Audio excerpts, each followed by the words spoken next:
Millions of years of erosion have carved this desert landscape into the perfect battleground for the latest evolution of the world's greatest rally raid.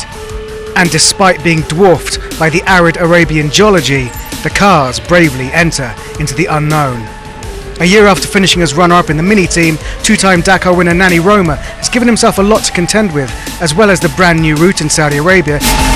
He's also switched to a privateer team in a new Borgward BX7 Evo and enlisted a new co-driver in former biker Dani Oliveras. It's a steep learning curve.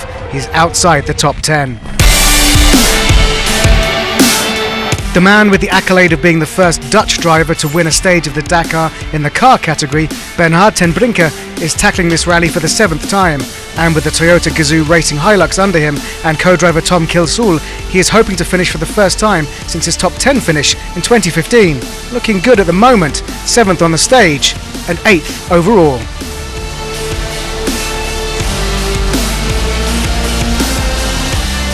Yazid Al-Raji, Saudi Arabia's local hero, is enjoying his home advantage this week. He started the day in 4th overall, and while he's not totally matching the pace of the frontrunners, he has them in his sights. 4th quickest on the stage, keeps him 4th overall, but look!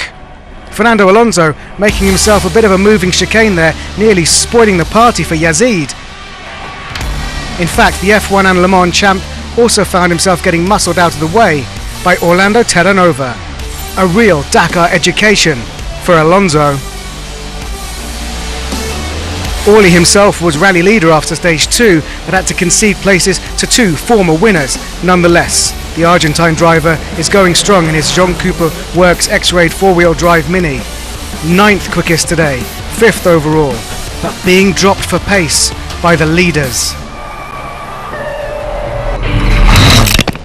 The top 3 is a brilliant story and exactly the tasty battle of the legends we hoped for.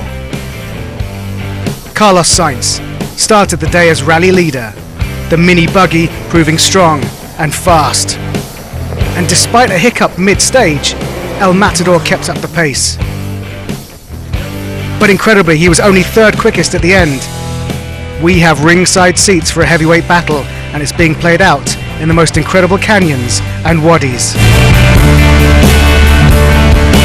Splitting the minis is reigning champ Nasser Al-Attiyah, dancing his Toyota Hilux over the rocky terrain.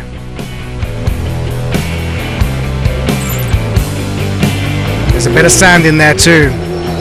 Now the Qatari was penalised 3 minutes last night for failing to move out of the way of a charging Sainz, so he does have a deficit to make up. And he knows it. On a mission, he takes nearly 5 minutes out of his Spanish rival, but is no match for the stage winner. We try, to save everything because still long race, Now it's we finish 4 days from Dakar. It's like 10 days, It was really difficult, Dakar. Incredible honesty from Nasser there. If he's finding it difficult, what hope for the rest of them? And how is Stefan Petterhansel coping, especially with new co-driver Paolo Fusa and pace notes in English? Well, if you look carefully here, he got seriously lost again halfway through the stage. But then engaged full send mode and blitzed the second part of the special, rock and roll, snatching his first stage win of 2020 by a dominant 2 minutes 26 seconds. And he joins de Villiers as the first to win Dakar stages on 3 continents.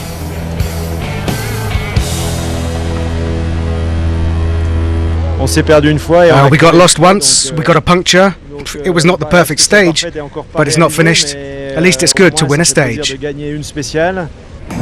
4 stages, 4 different winners, and today it's the turn of Mr. Dakar. The buggy of Mathieu Serradori makes up the top 5. Carlos Sainz continues to lead Dakar 2020 with Nasser Al-Attiyah hot on his heels. Stefan Petterhansel makes steady progress up the leaderboard with that stage win.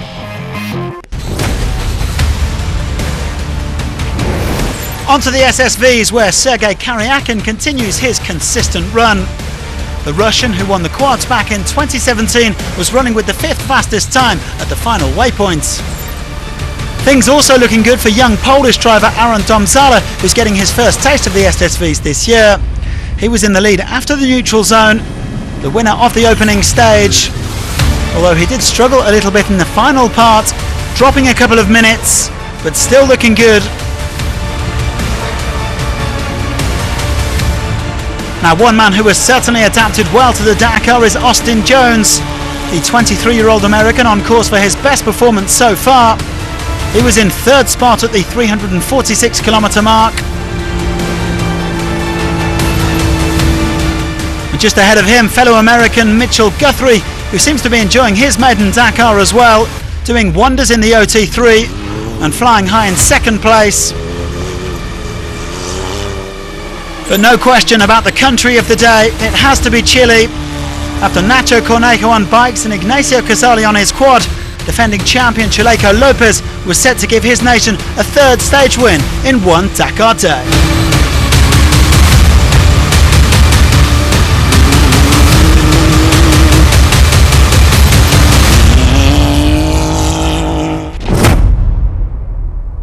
Dakar heroes, baby!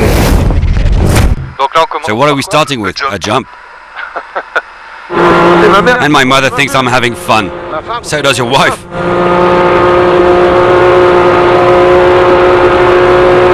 It's almost a job.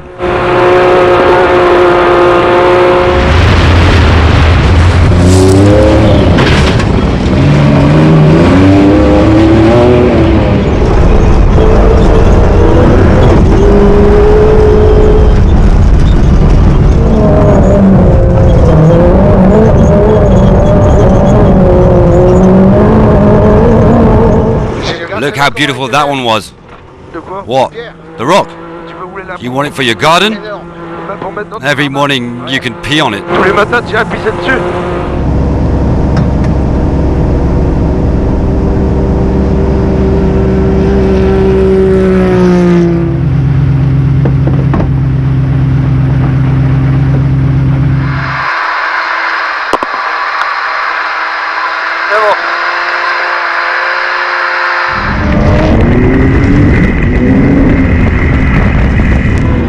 You're almost good at driving. Yeah. I feel that you're improving. Now that you're listening to the tips of your champion. Yeah.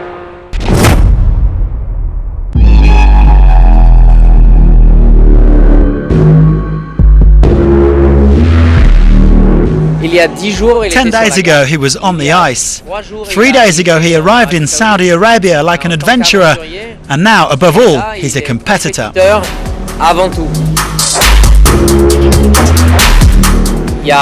About a month and a half ago I sent him a message when he was up in the Arctic in his tent and it was minus 30 degrees outside. The message said, "Mike, I might have a little OT3 buggy for us." 2 days later he was able to get back to me and he wrote a message. 2 jours après, quand il a pu envoyer un message, il a juste marqué "Let's do it". It gave me that will to go back home, to leave the hard conditions on the ice, in the cold, at night, and tell myself, if I make it back alive to the other side, I'm going to do the Dakar with Cyril, which is a dream. From the ice of his expedition across the Arctic to the sands of the Dakar, Mike Horn's adventurous life never ends. If it's minus 10, then he'll adapt to minus 20 or minus 30. If it's night or day or there's ice with holes in it, he'll adapt to that too. So adapting to a paper roadbook with numbers, notes and symbols when you're sitting in a car and it's hot and you only have cereal bars and tubes to drink, well, of course, that's easy. That's comfortable. It's easy. But it certainly hasn't been easy in the deserts of Saudi Arabia. I believe that human values are a lot stronger in this universe because we're in the middle of nature, in the outdoors. The closer you get to nature, the more you find out who you are.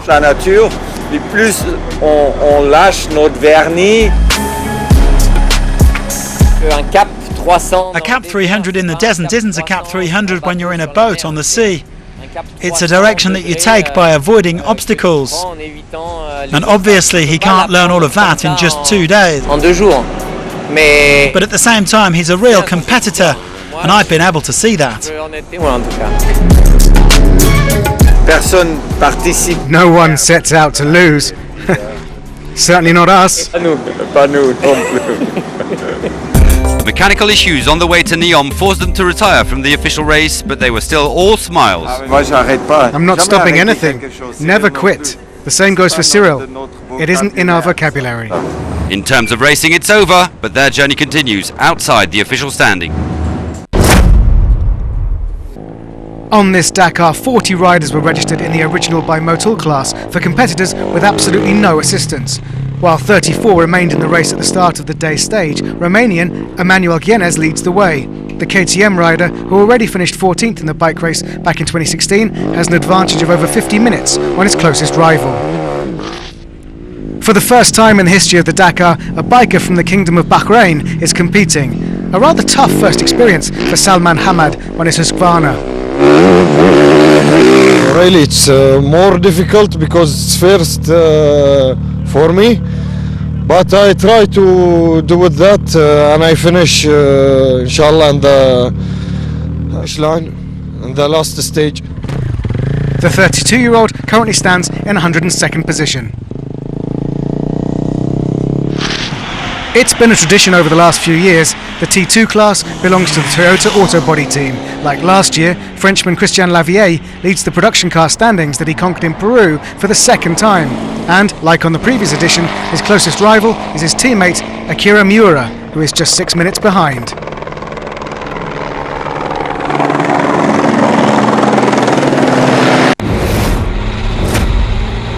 Almost every crew has had problems to overcome in the trucks, these fast and deceptive rocky roads, making Dakar 2020 a rally of brutal attrition so far, punctures galore. And as we headed into stage 4, Vyazovic held on to a slim lead at the top of the leaderboard.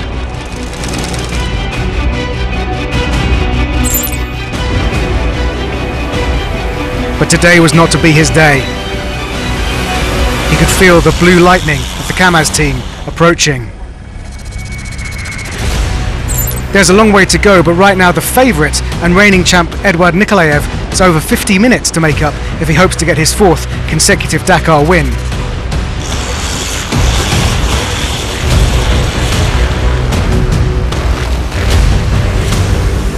After losing time earlier in the rally, this is a good comeback for the De Roy crew, driven by Janus van Kasteren, 4th quickest on a busy, dusty stage.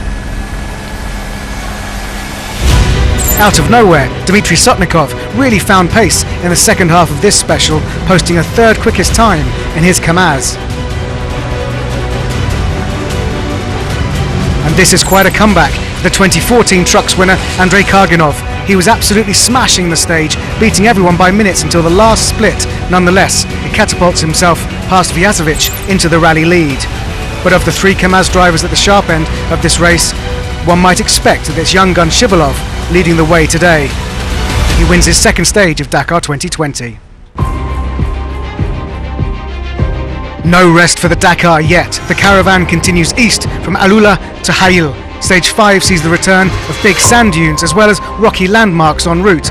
Patches of greenery and long downhill sections expect a tricky balance between speed and precision throughout the 353 competitive kilometres. Among the imposing geology is the extraordinary Elephant Rock, a towering 52 metres high. By the end of tomorrow, we'll be just over 1/3 of the total distance covered. Join us tomorrow as Dakar 2020 continues.